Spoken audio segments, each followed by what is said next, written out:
Hi, I'm Dane Stevens, and welcome to An Extraordinary Life. We live in a digital age. The technology we have at our fingertips these days is no less than phenomenal. We have devices that take amazing high-quality pictures, videos that we can send all over the world almost instantly.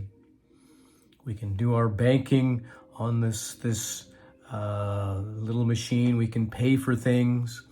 We have all the information we could ever want at our fingertips, and the connection to all the people we could ever want to. The amount of information and the ability to connect has never been bigger, stronger, or so vast. It's almost overwhelming. And I guess that's the point. For some, it has become overwhelming. So how do we look at this? How do we view this from a evolution standpoint, from a spiritual standpoint? What is this, and how can we use this?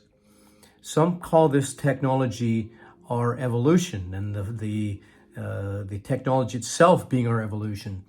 And I don't know if it's exactly our spiritual evolution, but it can be incredibly helpful, and is very helpful, as long as we're using it and it's serving us, and not us serving it and it using us as its slave, which for a lot of people, that's what's happening. So the first thing is to understand that we are evolving, and our evolution is about overcoming the thinking conditioned mind, rising above the thinking conditioned mind. We do that by doing the inner work, as we do at An Extraordinary Life, and create space within us. When you create that space within you, higher consciousness, spirit automatically and naturally flows into you and through you. This is how we're evolving. We're going back to our right mind.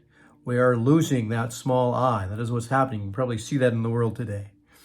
But with the electronic devices, what's happening is we are getting so comfortable. They are so easily accessible, and they are so convenient to grab, to get information if we have a question, to listen to music, to connect with somebody, to see what's happening in the world, in the news or social media, to scroll and see all the funny cat videos, to watch movies, TV, even listen to a book, all those things.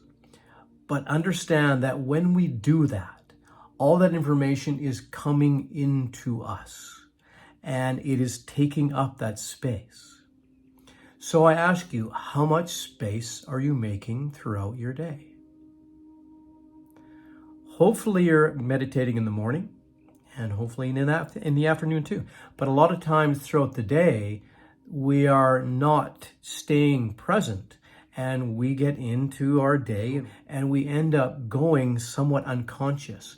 And these electronic devices are so convenient to grab for whatever it is that we need. It's like the Pavlovian response when our phone bings and the notification comes up, and we have to check and see who it is and have to see what's going on unconsciously. So I'd like to turn this around. Here's how we can potentially use our electronic devices to help us to stop and to create space. Now, every time you hear that bing, every time there's a notification comes up, use it as a signal to stop. Just for a minute, just 1 minute, or if you want to stay longer, that's fine, but stop for at least 1 minute and create space within you. So every time that phone bings, don't grab for it. That's your key to stop. Go within and create space.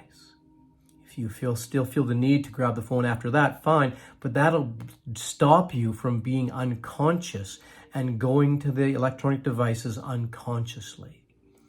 Another thing is to don't take it to bed with you.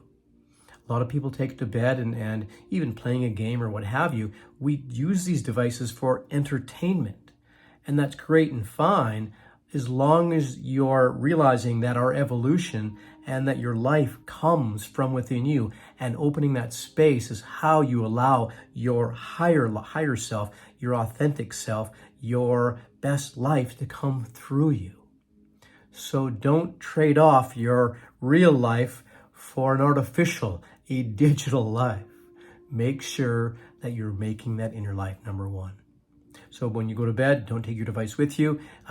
Use a alarm clock instead of using the phone. If you need to buy one, buy an alarm clock. Stop using that phone, and don't put your mind in that left brain mode before you go to bed. And as soon as we are doing that, as soon as we are grabbing the device, we're once again feeding ourselves information, taking up that space. Same thing in the morning, that golden hour in the morning when we first wake up. Don't grab the device. Don't go to the computer first thing. Create space. Make that number one. Make your capital S self number one. And go and create space first thing. Exercise. Meditate. Breathe. Do reading about something that is spiritual that allows you to connect within. So, in the same thing with the evening, but when you go to bed, do your appreciations, do your writing, do your meditation. Make connection number one and watch the results that you will get from that. When you connect and make space and allow that higher self to come through, this is your best life. This is what knows why you're here, who you are, and what you're here to do, and how to fulfill that, how to fulfill your best life.